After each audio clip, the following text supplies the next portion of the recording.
Hi guys, welcome back to our channel. As we promised, we're going to keep you updated on our journey. It may seem contradictory that we're traveling and saving money, but we actually did a ton of planning and figured out that through planning and being intentional about where we're going and setting up as our home base, that we could actually, at certain parts of the year, live less expensively where we're going than we were living in New Zealand, owning a house, or even in our caravan in New Zealand. And we'll break that even further down in future videos. After all the planning which we've done, we're trying to structure a way to get around in the least expensive way. And this is for us to explore places where we haven't been, to see possibly how we can live, or well, actually to prove whether the planning comes to fruition, whether we actually if it actually works out. Yeah, it seemed frugal on paper, but now that we're stepping into that realm, to see if we actually comes to fruition that we do save some. And so far so good.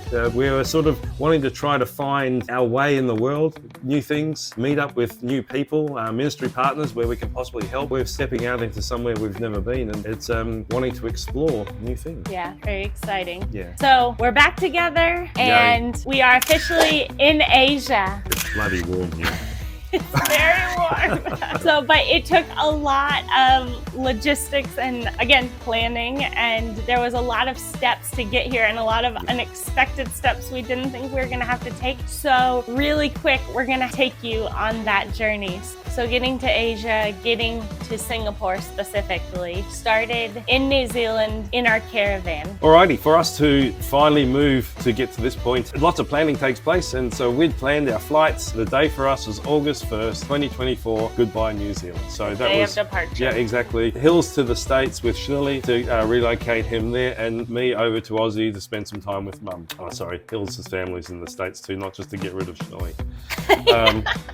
That sounded wrong, didn't it? Yeah. We were both going to spend time with family. Yeah. We had done all this planning for August 1st, and at the end of May, I get a phone call from the dog exporter for Schnilly to go to the States, and she said that the States had changed all of their regulations to import dogs to the States as of August 1st. They were unable to send him on that day, and she said the only other day they had available was June 13th. Now remember, this is the end of May that we're at, so in less than 3 weeks, we had to change all of our travel plans for us to both do an overseas move with a dog, and at this stage, we hadn't even sold our vehicles or our caravan/house. Once again, plans are great to have, but flexibility is something we're learning. I can't touch my toes, but I'm getting used to changing lots of plans. We were very blessed with our time frames, with the 3 weeks to change everything and get everything done. It was almost within 24 hours, we were able to flip the entire transit and organize absolutely everything down to a T. But that meant we drive caravan in tow with a car, follow behind Hills driving, and a 7-hour trip up to Northland from Tauranga. And to drop the caravan off to, thankfully, Venari offered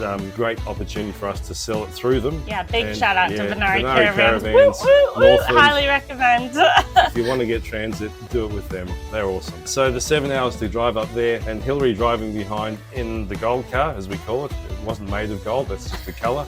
Little gold Honda Civic. It had everything in it, because we were leaving the Hilux and the caravan at Venari's to be sold, however that may seem. Yeah, our truck and caravan, if you're American and you don't know what a Hilux is. Yeah. So Drew, we drove up there, Drew dropped it off. We all got into the gold car. Then in the same day, drove another 3.5 hours? Yeah, 3.5 hours. 3.5 hours back to Auckland City. And we stayed in an Airbnb there for a couple of days, just kind of reorganizing all of our belongings in the gold car, living out of our car at that stage. And then after a few days in the Airbnb working, we headed to the airport. Considering we had the dog crate in the car as well, and every bag that we owned left, the car was completely full. So on the day of departure, Hillary and Schnilly were going to the States a couple hours earlier, so I had the option to drop Hillary off and get her there. Oh, actually in the morning we dropped Schnilly off together at the exporters, and then I dropped Hillary off at the airport. So lots of transitions of goodbyes, which were pretty sad. Oh, and quick note, remember in the airport parking lot, we pulled into like that little cell phone area, and we were taking some keepsakes home with us. If you've watched our previous video, you'll know about that. And but we still had to really minimize and only take a certain amount of stuff. And so we actually had to like throw some things away in that parking lot like the same day before we got on the plane. Yeah. But anyways, that was just a side note. There's been lots of gifted things in the journey, believe you me.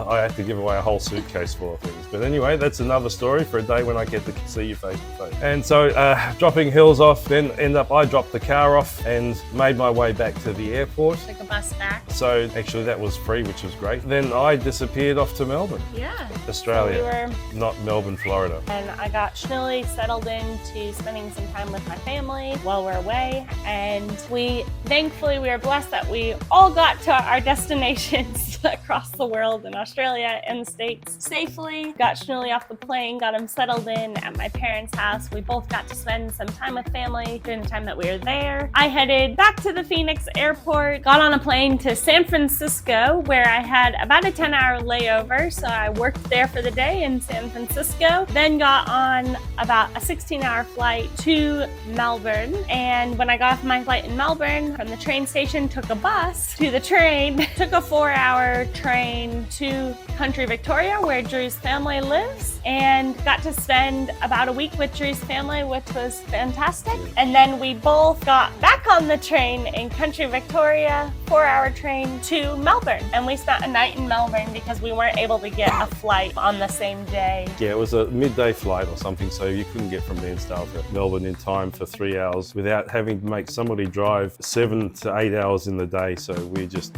chose the nicer option. You just take the train, the driving, it was ridiculous. Yeah. So we stayed the night in Melbourne and then got on a flight the next morning to Singapore. Woohoo! Yep. So we're so stoked to now be in Asia, and we're excited to continue sharing our travel journeys with you guys, giving you a closer look on how we're planning and how we're budgeting, and ultimately all to maximize our generosity. That's the plan. That's the one, exactly right. Yeah, so if you haven't already, please like and subscribe. It really helps our channel out, and we can't wait to share our next video with you. So we'll see you in the next video. Bye guys.